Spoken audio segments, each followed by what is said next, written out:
Eris says, my mum's going to be having a live tomorrow night. Email her at thecasbat@gmx.co.uk with your questions, and she will record them tomorrow, and we can have a live tomorrow night and have a chat about it.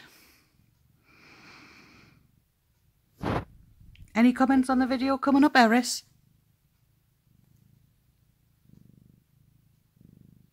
Okay. Anyway, on with the case of the insane movie Defence. Isn't that right, son? In December 2016, Liam McAtasney from Neptune murdered his childhood friend Sarah Stern for what he thought was going to be around 50 to 100k. She had an inheritance left to her by her mum, and they were planning to steal this.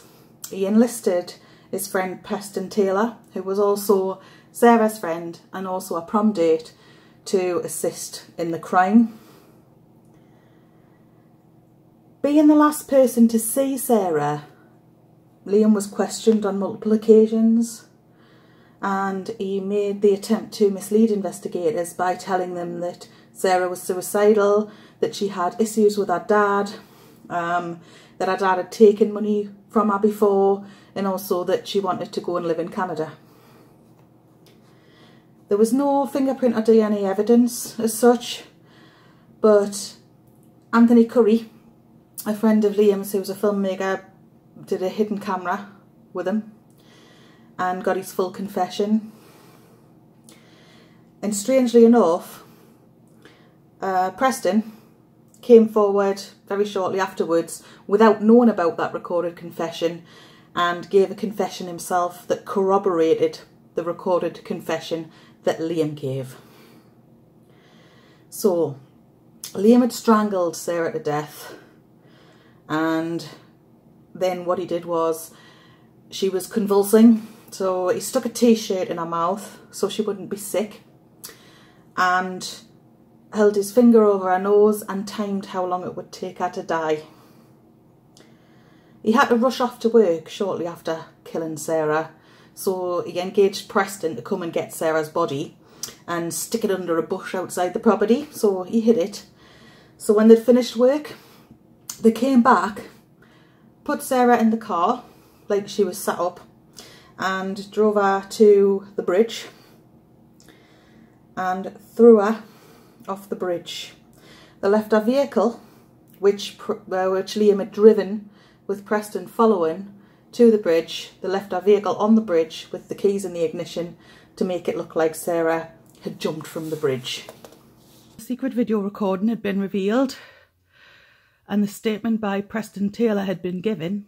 Liam was charged with 7 charges, which included murder, robbery, desecration of human remains, tampering with evidence, and hindering apprehension.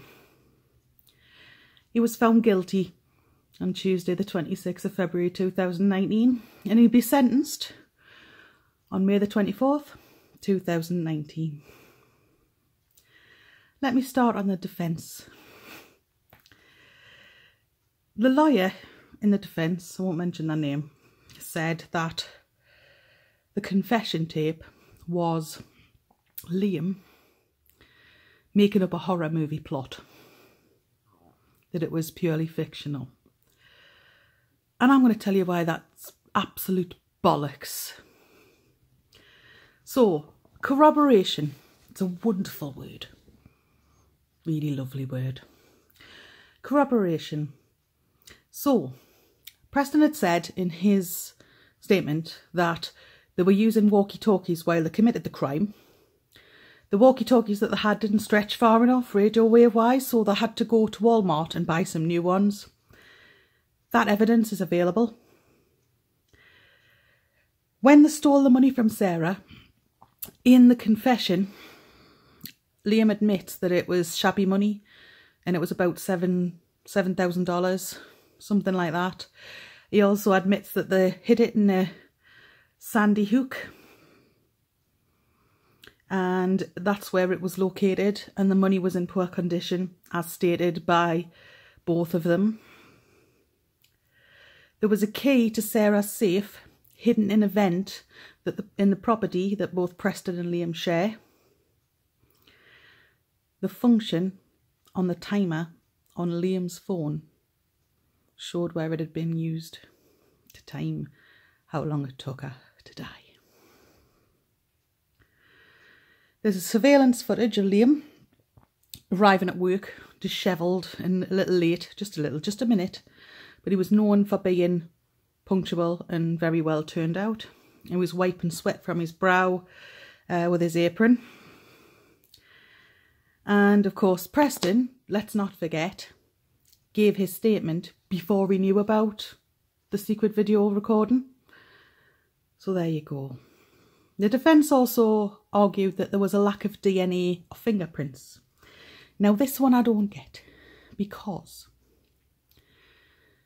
an absence of something does not prove that it's not there.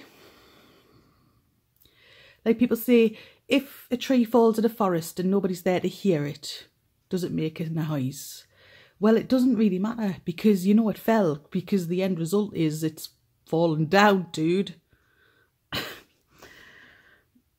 You know, it has fallen over. I can't always hear the snow, but I know that it snowed because when I go outside, there's snow there. And it's a lot like all this corroborating evidence. We know because these things happened that this is true and he's guilty. It's a wave of corroborating evidence. The defence even tries to play the there's no body card and tries to say, well, you know, there's no medical examiner report. There's no body. Ladies and gentlemen, there's no body. Why? Well, I don't know. Let's see. Could it be because 70% of the earth is water and the threw her off a bridge into the water? Maybe that's why there's no body. Maybe that's why they can't find her, because she's in there somewhere. Just a possibility, you know. Anyway, I look forward to the sentencing on May 24th. He's facing life in prison. So let's see what comes of that. I really wanted to make people aware of this case who hadn't heard about it already. And anybody who has heard about it, feel free to chime in. Let's go for it, people. Let's discuss the case. I'll see you soon. You take care of yourself and be as safe as you can be. Promise me.